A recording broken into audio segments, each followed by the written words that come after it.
రాజ్యాంగానికి విరుద్ధంగా, దేశానికి విరుద్ధంగా, న్యాయానికి ధర్మానికి విరుద్ధంగా బోగస్ ఓట్లతోటి, నకిలీ ఓట్లతోటి బూతులను కబ్జాలను చేసుకుని గెలిచిన ఒక ఉద్దండ పిండు ఈరోజు ఎంపీ అయ్యి నిన్నటి రోజున పార్లమెంట్ లో ఓటు తీసుకుంటున్నాడు.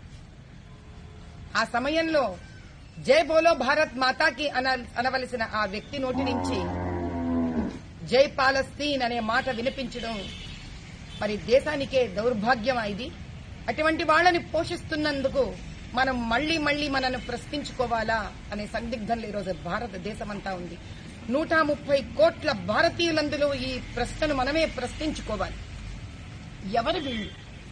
రజాకార్లమంటూ రజాకార్ల ఉద్యమంలో నుంచి వారిని చంపి ఆ రక్తం నుంచి బయటికి వెలువడిన ఎంఐఎం పార్టీని తన సొంతం చేసుకుని కైవసం చేసుకుని గత 40 నుంచి 50 ఏళ్ల నుంచి పరివారమంతా ఇక్కడ పరిపాలన చేస్తోంది తెలంగాణ రాష్ట్రంలో. ఇక్కడ రాజ్యంలో గెలిచిన వాళ్లు కూడా ఇక్కడ ఏ పార్టీ ఆధిపత్యంలో వస్తుందో వీళ్లకే సపోర్ట్ చేయడం, మద్దతు ఇవ్వడం ఒక ఆనవాయితీ అయిపోయింది. చిటిక వేస్తాడు తమ్ముడు 15 నిమిషాలలో ఖబర్దార్ చూసుకోండి ఈ దేశాన్ని శ్మశానంగా మారుస్తామంటారు. మరొక్కసారి అన్న అంటాడు నేను ఆపాను కాబట్టి ఆగుతున్నాడు, లేకపోతే ఏం చేస్తాడో చూసుకోండి. ఏం చేస్తారు వీళ్లు? ఏం చెయ్యాలని నిర్ణయించుకున్నారు వీళ్లు? ఎవరికి చూపిస్తున్నారు వీళ్లు తమ విశ్వాసాన్ని? భారతదేశానికి విరుద్ధంగా జై పాలస్తీన్ అన్నప్పుడు ఏంటి వీళ్ల మనో ఉద్దేశం? ఏంటి వీళ్ల వ్యక్తిత్వం? ఇలాంటి వాళ్లను మనం పార్లమెంట్ లో తీసుకొని వచ్చి కూర్చోపెడుతున్నామా? అన్యాయ మార్గాలలో ప్రశ్నించే వాళ్లు లేరా? ఈ దేశ సంరక్షణ ఏ దిశగా వెళుతోంది? 130 కోట్ల మంది జనాభాలకు మధ్యలో ఇలాంటి వాళ్లు మన మధ్యలో ఉండడమే కాకుండా ఏదో మార్గంలో అన్యాయము అక్రమ మార్గాలలో వాళ్ల సీట్లను కైవసం చేసుకుని వచ్చి పార్లమెంటులో కూర్చుంటే ఆ పార్లమెంటుకి సంరక్షణ ఏది? సురక్షితంగా ఎలా ఉంటుంది? కొంపదీసి వీళ్ళ హమాస్ వాళ్ల హమాస్ కి పనిచేస్తారా?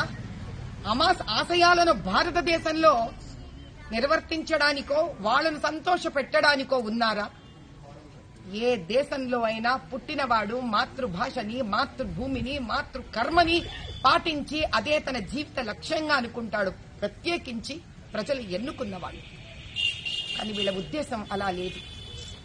వీళ్లు ఎప్పుడు పేరు, ప్రఖ్యాతి, డబ్బులు అన్యాయ మార్గంలో స్వార్థం కోసం సంపాదించాలనే ఒక వికృతమైన రూపం కలిగిన వ్యక్తులు వీళ్ళు.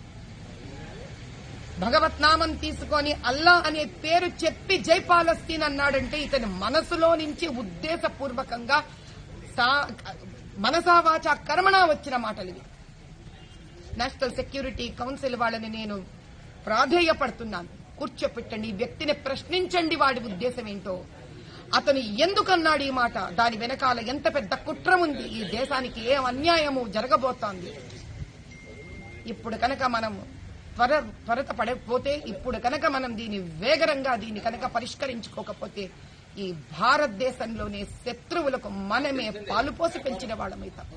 జై బోలో భారత్ మాతాకి జై.